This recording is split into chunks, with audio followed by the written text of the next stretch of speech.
The movie The Matrix is not science fiction. It's a documentary.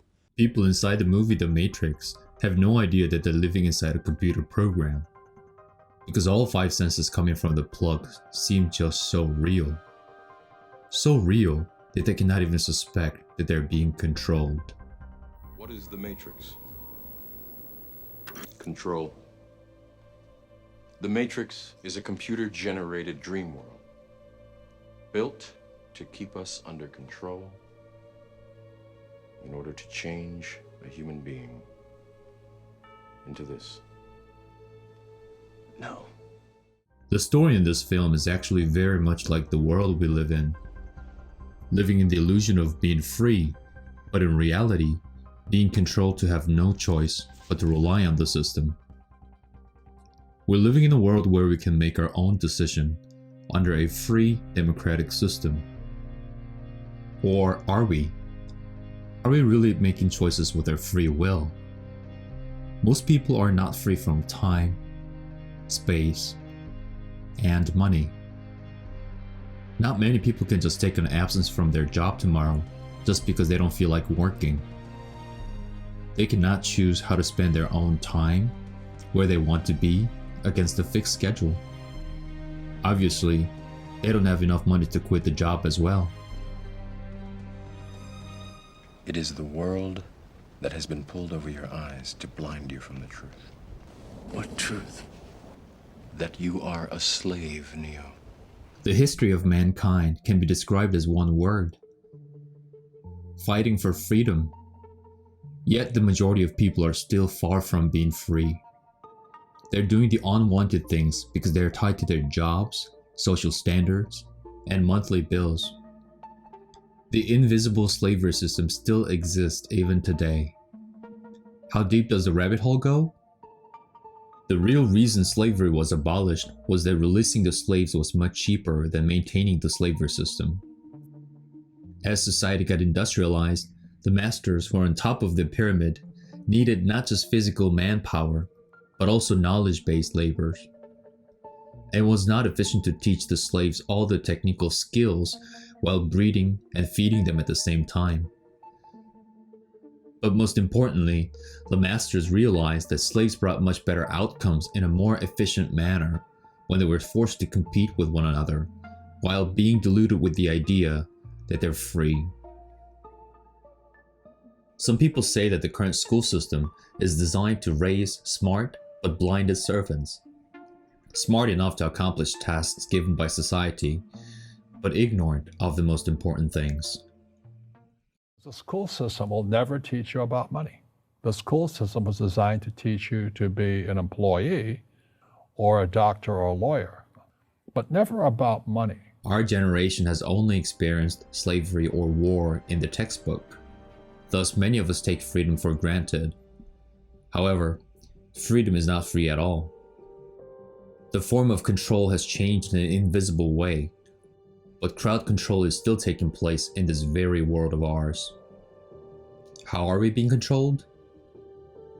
Minds. Mind control is being spelled on people. Born into a prison that you cannot smell or taste or touch.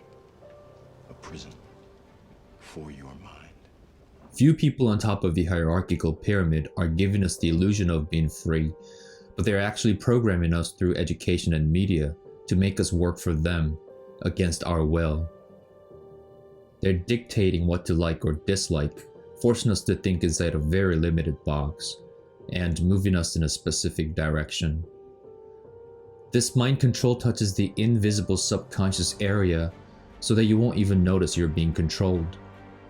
And most importantly, the ruling parties are very aware of the fact that what determines our life is actually our subconscious mind.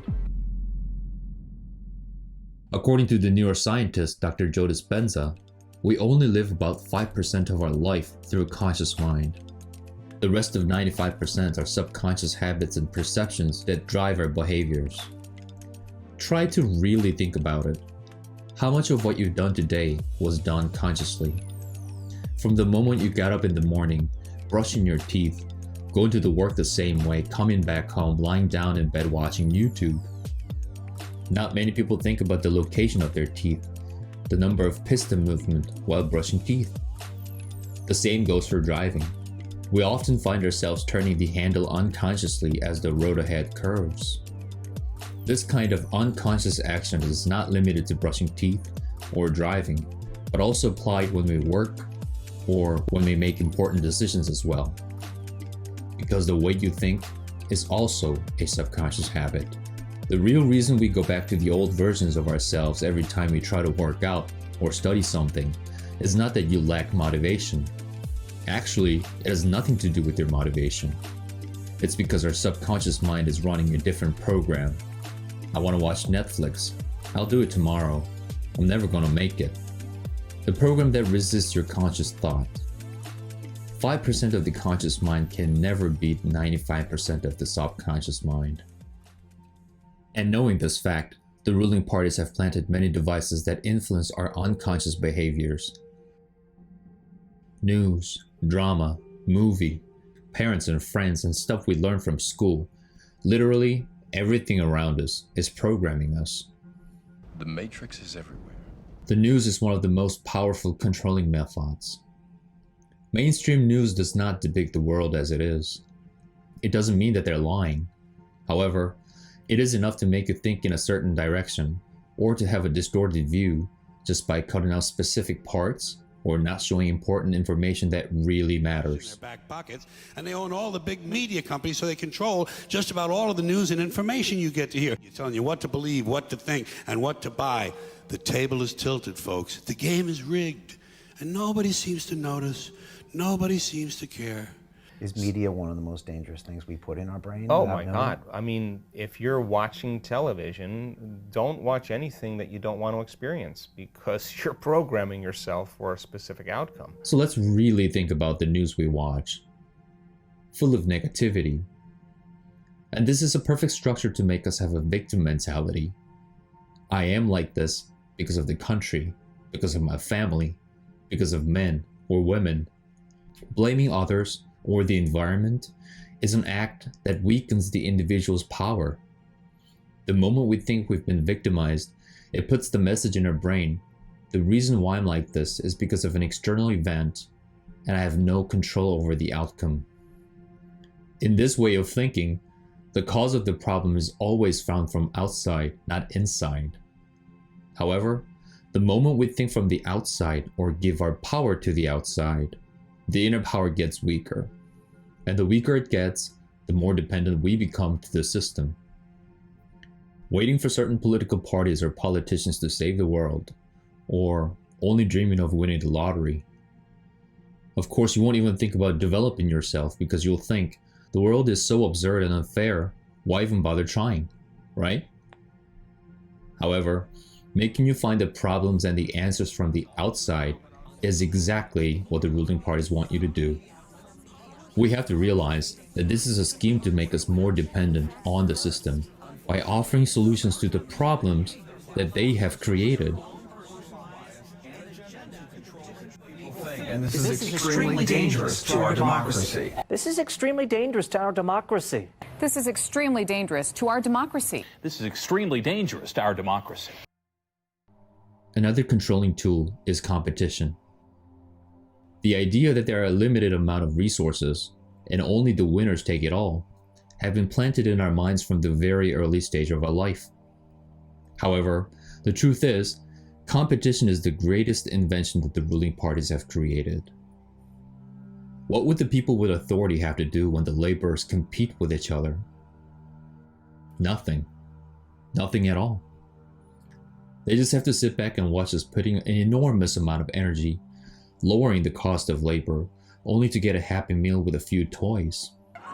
And this is one of the reasons why media is promoting conflict between people, left versus right, male versus female, black versus white. If we put a label like this and divide people, the strength of mankind as a group weakens, while the competition intensifies. There's a difference between acknowledging the different characteristics of people and causing conflict by dividing people. What media is doing right now is creating conflict. And this is purposely being implemented by the few to control the majority. creating an internal conflict was always one of the most effective forms of control. The victim mentality, competition, and conflict, all of these make us focus on lack and limitations in life rather than abundance or harmony. If your subconscious mind is full of limitations, your reality may as well always fall short. If your subconscious mind always holds grudges and victim mentality, it's obvious that you'll become a victim of society. And unless you consciously fix such unconscious patterns, no effort can change your reality. Life is all about the mind game. An invisible frame war is going on behind the scene more severely than ever before. What if the Morpheus from the Matrix came to you and made you choose between the blue pill and the red pill, telling you most of what you know about this world were lies? What will you do? This is the prologue of the red pill I suggest to you. Being a victim is a choice. Nothing can have an impact on us unless we allow it. All the problems and answers are always within ourselves. Life is not a zero-sum game where we have to compete. It's a positive-sum game where everybody can be abundant. You take the blue pill, the story ends. You wake up in your bed and believe whatever you want to believe. You take the red pill, you stay in Wonderland, and I show you how deep the rabbit hole goes. The blue pill and the red pill, the choice is yours.